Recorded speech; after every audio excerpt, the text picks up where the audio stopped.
Good morning, PTNS Daily Show. Happy Friday morning. Hope your day is off to a good start so far. My name is Alan. I'll be your host today, CEO of Vice, faculty member for our Fitness Athlete Division here on Fitness Athlete Friday, the best day of the week. Before we get started, just a few online courses left to get started this summer. Primary Care Physical Therapy starts the first week of June, and Out of Network Step by Step starts the second week of June. And then the rest of our online courses will be going on throughout the summer, with some of them restarting in August and into September.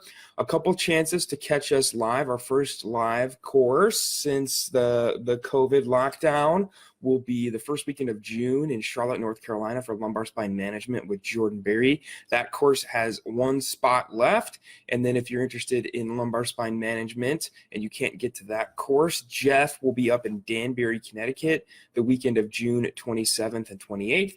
And then don't forget about all of our online mini courses that we've launched: Exercise Physiology Redux, TMD Management, and all of our other free resources at ptnice.com on the resources tab. So make sure to check that out if you haven't yet. So today's topic, strength and injury risk. So we get this question a lot: how to reduce injury risk, how to prevent injury, things to work on. Maybe if you're working with a local sports team, high school sports team, college sports team, or you're thinking about developing one of those programs. What do we talk about? What topics, what things are we going to be talking about when we talk about injury prevention? So we're going to talk about the concept of injury prevention, screening, and also what really shows up again and again and again in the research. So the first point I want to make is that we can't really say injury prevention, right? This is a big pet peeve of mine. We need to say injury risk reduction. Now, I recognize that injury prevention is plastered all over your clinic websites and your social media, but if we're being intellectually honest, we need to recognize it's empirically impossible, right? There's no evidence that shows you can 100% prevent an injury. And we also need to realize that it's practically impossible too. And just kind of step back and recognize that it's probably not faulty movement that is leading to injury. It's probably folks on two sides of the same continuum, folks who are training so hard and pushing it so heavily with their training, whether they're an athlete or just somebody that's pursuing fitness to be fit. They're on the overtraining side of the continuum, or they're on the underuse side of the continuum. They are asking their body to do things it just does not have the capacity to do. So we see that a lot with our sedentary folks who, hurt their back very badly, doing very, very what should be sub-threshold things like picking up a laundry basket or something like that. Something that should be sub-threshold for a human, but isn't, because they are so far on that other side of the continuum of movement that they are now doing stuff that is above their capacity on a daily basis, right? The older adult crew would call that 1 rep max living.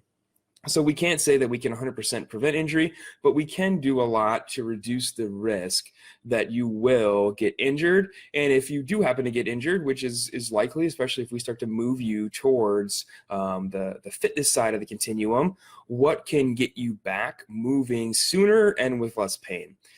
The first thing I'll touch on here is screening. Go back a couple months. We had an entire episode on the functional movement screen in particular. But when we talk about screening for movement, and what we're really talking about here is trying to hunt for faulty movement, recognize faulty movement patterns in somebody and say, that's it. That's the reason that you're injured, is because you can't do this thing on my movement screen. And that means you should stop that movement, or you should get rid of that movement for a while and do a whole bunch of physical therapy because of what I found on my movement screen. So we shouldn't be hunting for faulty movement. We know when we look at the data from those screens, it simply does not correlate to future injury risk. So it's not evidence supported, especially sports specific. And a lot of folks ask, well, why doesn't that stuff, if it's designed to look at movement, why doesn't it correlate to injury risk? Well, there's the notion that it's not loaded. Most of those movement screens are unloaded movement, right? So it doesn't really tell us anything about the load capacity of a person. for the most part too, if you look at some of the research, especially with functional movement screen, you wonder, why did they pick this population for the functional movement screen? Knowing the functional movement screen is going to ask somebody to do things like an overhead squat, and then they have golfers do that. Logically, you would say, of course, this is not going to show up of having any sort of meaningful data. At no point in a golf swing or walking down the course does a golfer grab some weight and overhead squat, right? So when we look at what populations are studied on the functional movement screen, it's not the movements that person is even doing, right? And so the hunt for faulty movement should be stopped, especially when it's not even related to that person's daily activities or their sport specific needs. So what does show up in the research, some really awesome articles that just came out this month and this year in 2020, is that it's lifting heavy, right? It's getting stronger from a muscular strength standpoint. A lot of good research. Some of these we've put out in Hump Day Hustling, but we'll touch on them here. When we look at what correlates to lower extremity risk, we see that the 1 rep max back squat is an awesome test to know if somebody is going to go on to have a lower extremity injury later in the season. So this was a paper by Case and colleagues that just came out, studying football, softball, and volleyball athletes here in specific, but finding that those folks who had the strongest 1 rep max back strength were the least likely to be injured when they looked at the longitudinal data from that season. And what they found was, what's the number that we're looking to get people towards? It's 2.2 times body mass for men and 1.6 times body mass for women of a back squat. And now, these are power athletes, these are strength athletes, football, volleyball. It may be hard to conceptualize that somebody that is running 4 to 6 days a week could reach a 220% body weight back squat for a man, or 160% for a woman. But again, we're kind of making the argument that we need to get progressively stronger over time. We're not saying if you are not back squatting at all, you must instantaneously reach that level of strength to have an injury risk reduction. But we know as that person moves along that continuum of getting stronger, of incorporating cross training in their program 1 to 2 days a week, that they will further reduce their injury risk as they get stronger, as their body adapts and gets stronger. And we might eventually reach that point. And we may not, right? That's a heavy back squat, especially if you're a Clydesdale runner or triathlete and you're above 6 feet and maybe you're above 200 pounds. It's going to be hard to make the argument that you need to work towards a 450 or 500 pound back squat. That's going to take a lot away from your running. But we can still make the argument to that person, hey, you need to be strength training 1 to 2 days a week. And research like this shows, like, all the other stuff in the gym with the machines and stuff, we can incorporate that. But if we're talking about, hey, I want to save time so that I can run more and get faster and better at running, okay, then we need to incorporate more functional movements like the back squat. If you can back squat 1 or 2 days a week and then run 4 or 5 days a week, you're going to go on to reduce your lower extremity injury risk much, much more. More evidence, Perez Gomez and colleagues, this is a paper that just came out, looked at the Copenhagen adductor exercise sequence and just found that performing that 2 to 3 days a week for 8 weeks went on to decrease in-season groin injuries in soccer players. And so we know that the Copenhagen program is well studied. It's what FIFA recommends for soccer players. But again, just progressive strengthening a couple days a week in addition to your regular sport training shows that you're much, much likely less to be injured during the season than those who don't do anything. Some really cool stuff too now, looking at strength, especially in those who have active pain.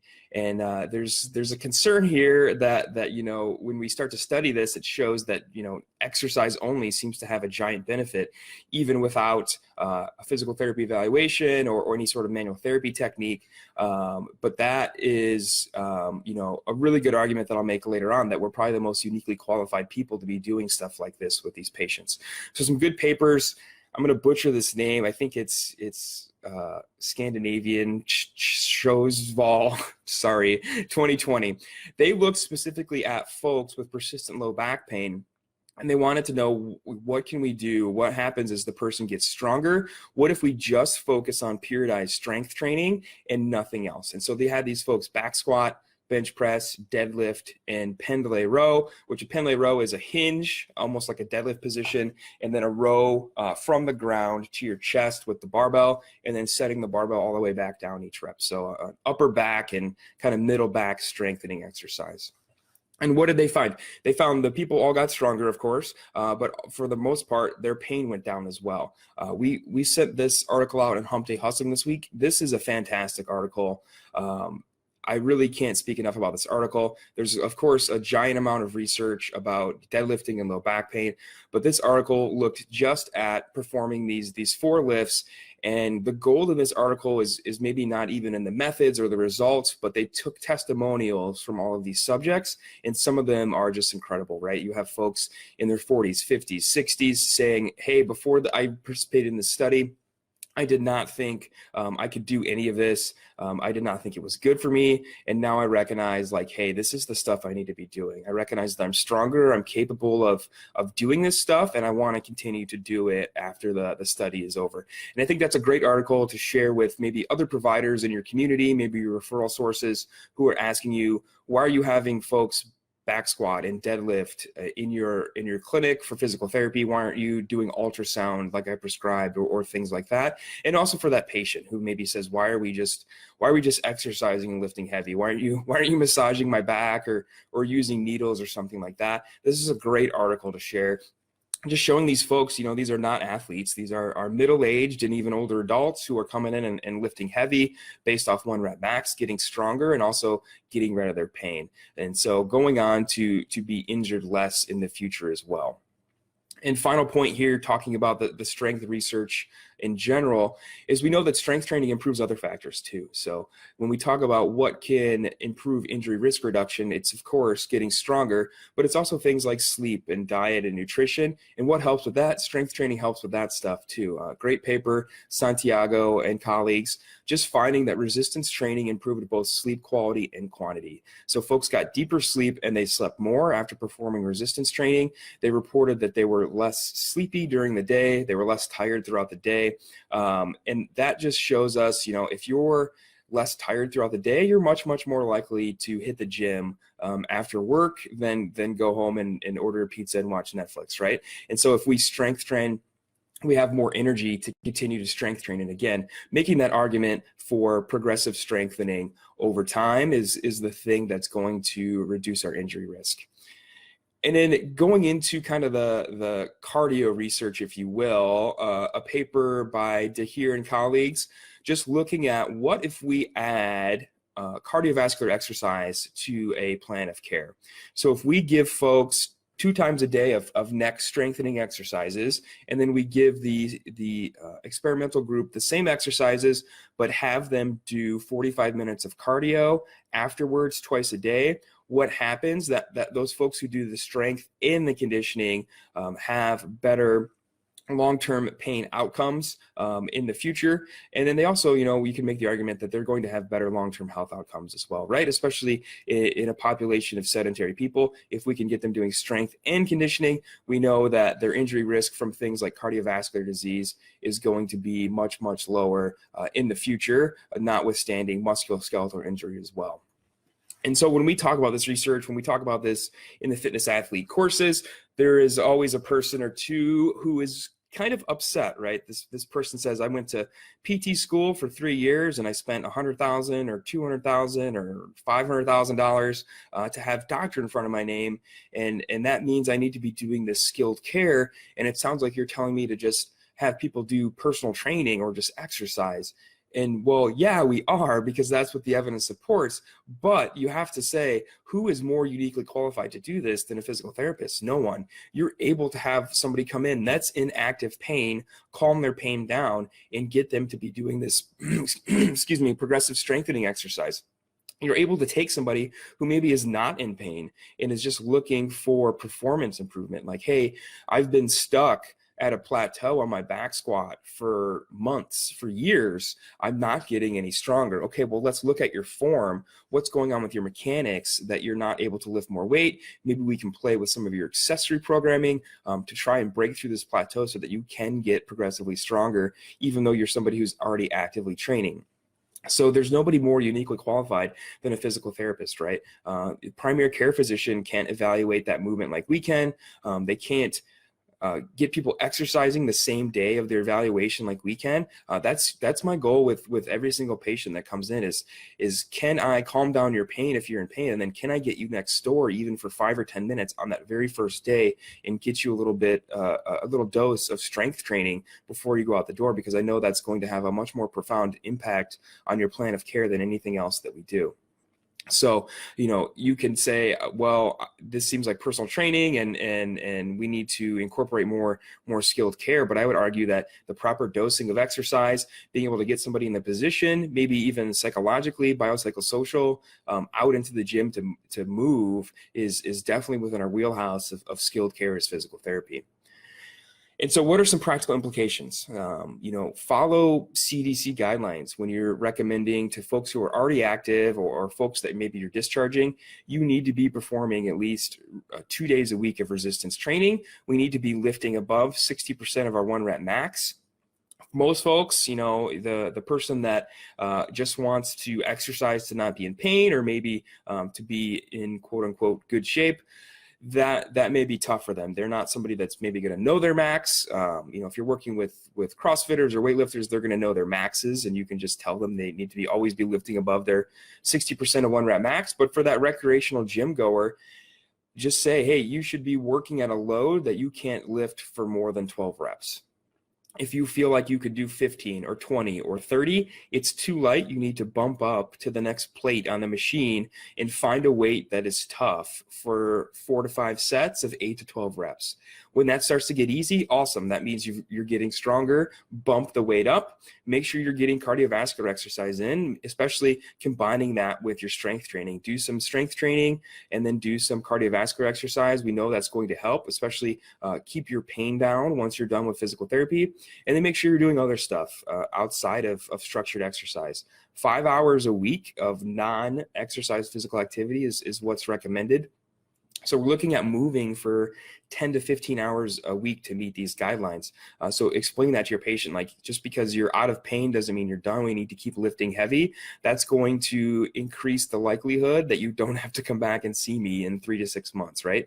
A lot of patients are stuck in this rut where they are back every 3 to 6 months. They might be back to PT 3 or 4 times a year for the same injury. Like, hey, if you're tired of being stuck in that cycle, make sure you are doing this stuff after PT and keep moving so that you don't have to come back and see me again. On our own in the clinic, make sure that we're loading people heavy. We talk about this a lot in the fitness athlete side of things. There's an entire lecture about it in the exercise physiology redux course, about being judicious in our load, about making sure we're testing submax. A lot of these studies, they're finding 8, 10, 12 rep maxes on these movements and then programming based off those numbers to give people weights to use every time they come in to lift to make sure that they're actually getting stronger. So it's periodized, it's progressive resistance training. So make sure you're doing that in the clinic as well. You can even do that stuff with TheraBand. TheraBand has resistance numbers for each color, right? The 12 pounds of resistance, 20 pounds of resistance. You can test somebody out a 12 rep max banded exercise and then program based off that, right? We're going to do so many reps and sets based off that. Maybe that means we go down a band, but we do more reps and sets, or maybe that means we go up a band and we do less reps and sets. But you can even program based off TheraBand if you really, really dial in your exercise prescription. And then finally, share all of this research with those folks you're working with in the community, with that high school coach, with that athletic director. Show them all this research, right?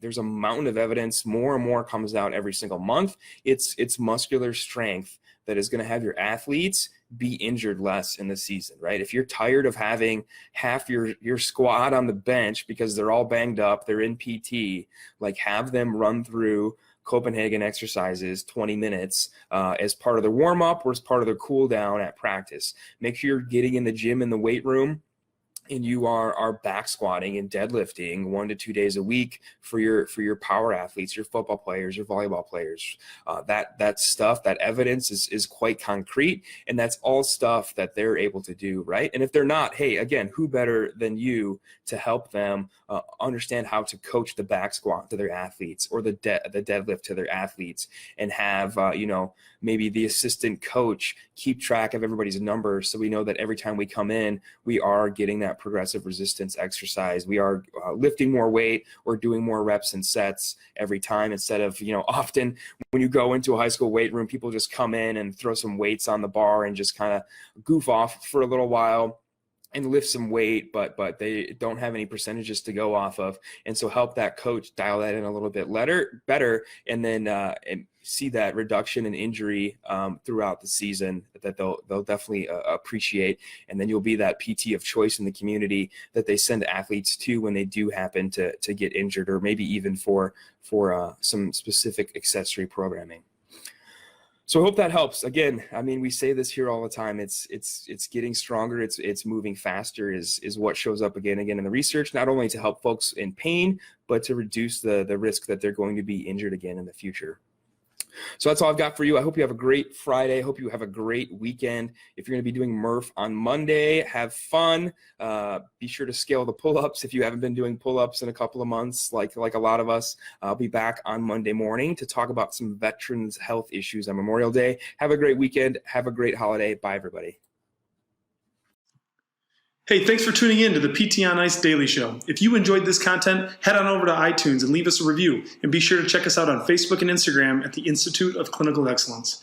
If you're interested in getting plugged into more ICE content on a weekly basis while earning CEUs from home, check out our virtual ICE online mentorship program at ptonice.com. While you're there, sign up for our Hump Day Hustling newsletter for a free email every Wednesday morning with our top 5 research articles and social media posts that we think are worth reading. Head over to ptonice.com and scroll to the bottom of the page to sign up.